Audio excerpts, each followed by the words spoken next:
It's time for another wild garlic recipe. We actually had some wild garlic left over from our last one, so that's what we're going to make use of now. And this is an even simpler recipe. You've gone and foraged your wild garlic. Here it is. You don't need too big a bunch for this particular thing. What you do need to do though is make sure it's nice and clean and washed. And that's what we're going to do first, using a colander or a sieve. You've only got a sieve, so we're going to do that under the tap in a second. So just a gentle wash over them, not too powerful over the flowers, because you want to keep those nice little petals there, make it all very nice and pretty, and also they're very pungent, those petals and the flowers, probably the strongest bit of the wild garlic. We're looking for about 50 grams in all of wild garlic in this particular recipe. So first thing we're going to do is just chop that up nice and finely. You want to get this as fine as you possibly can really with this particular recipe, or of course you could put it into a food blender and cheat a bit, in which case you do some maybe a little bit wider cuts just to get it nicely into the food blender. So if you don't think you've done it fine enough, just continue doing that until you've got it as fine as you think is right. As I mentioned earlier, we do have some left from our previous recipe on wild garlic. And we chop this nice and fine, get the lid off. There we go. That's been in the food blender. And we're looking for, as I say, about 50 grams. So let's just weigh that out and see if we've got enough. It's almost enough. I'm going to have to add a little bit more from the stuff we just freshly done. If you want to be precise, and I'm going to try and be precise here. So let's put that in, and there we go, 50 grams of wild garlic. That's what it looks like when it's all cut up finely or put through the blender. So we're going to put this with some butter. So not surprisingly, you're going to need a block of it. The recipe, this particular recipe is for 250 grams of butter, and rather conveniently, that's generally what it comes in most shops. Doesn't really matter which butter you use, other than get an unsalted one, because you're going to add some salt in yourself and decide, you know, just how salty you really want it. I have a feeling the wild garlic's going to take most of the flavour though. So we're going to unwrap this. If it's just come out of the fridge, you might want to leave it a few minutes because you're going to be mashing this in a minute. I'm just going to put my 50 grams of wild garlic onto a plate so I can use the bowl again. Don't want to leave any in there, waste not, want not. My new favourite phrase. But when you go onto the effort of going foraging, you really want to make sure you make the best use of what you've gone and got. So actually you don't need the scales at the moment, so put those to one side.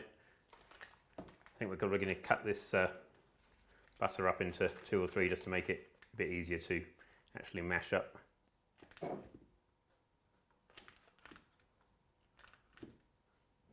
first block in. There's no easy way of doing this, you've got to do it with a fork, and it requires a bit of effort, especially as I say, it's not long been out of the fridge, and this one has been out for about, I don't know, 20 minutes or so. Okay, I can tell we're getting there, but I think probably going to need to cut this butter again just into smaller bits, just make it even easier to mash. So let's put some of this in here. And it's not too tough to learn this recipe, but it's going to take a little bit more arm power. Let's just get rid of that. So we won't be needing that again, because the next thing is basically to stir this in with the butter.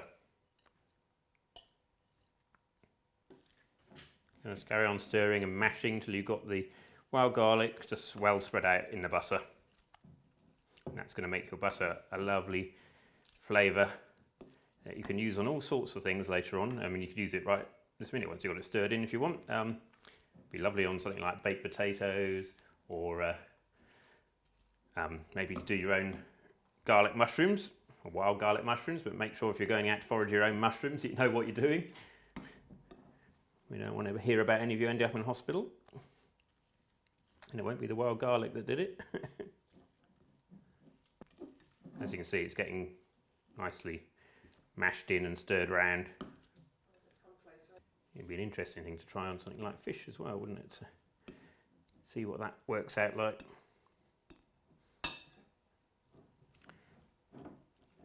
I think we just about mashed up the wild garlic, or Ramsons as they're also known, into the butter.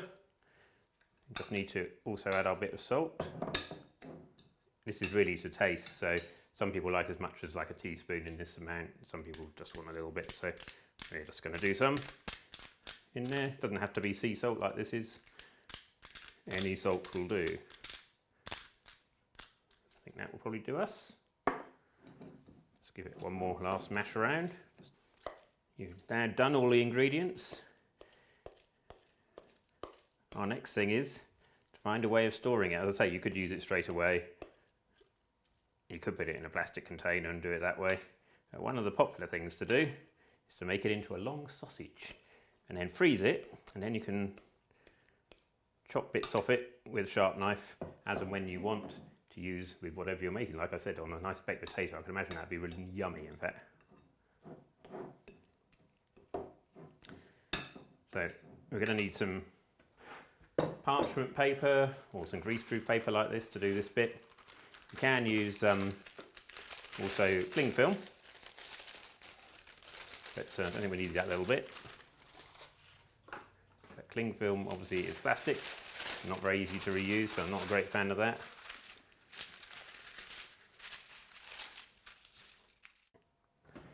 So we need a pair of scissors as well for this.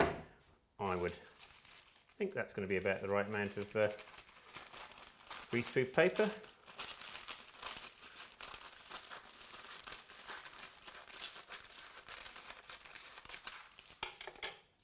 Just put that in there.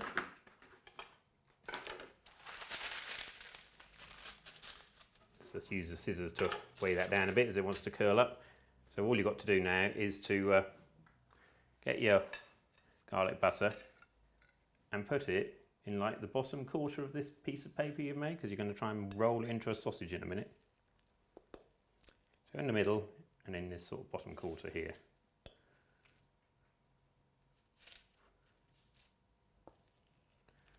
I have a feeling I'm going to have a good use for a spatula in a minute.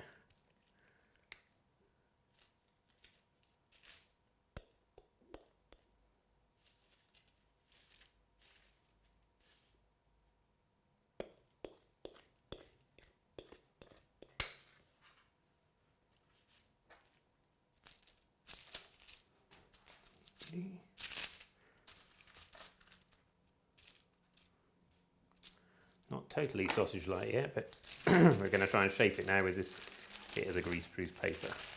That's the idea. Not getting your fingers on it too much. So you fold that bit over and then squish it down into shape. Even getting some wild garlic juice coming out at the same time, which is shows you it's nice and fresh. There we go, roughly into its sausage shape. And just roll it over.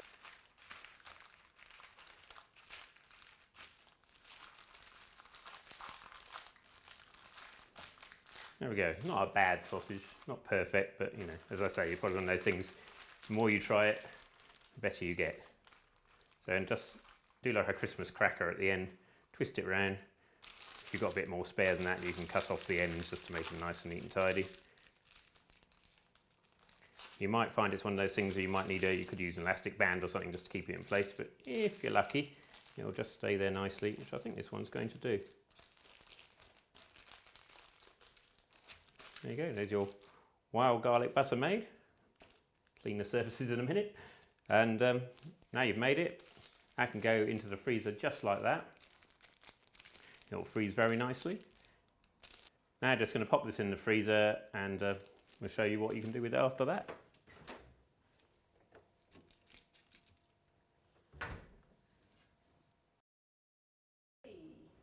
Okay, well this has not actually had all that long to be refrigerated, as we did in this case, rather than freeze it in the end.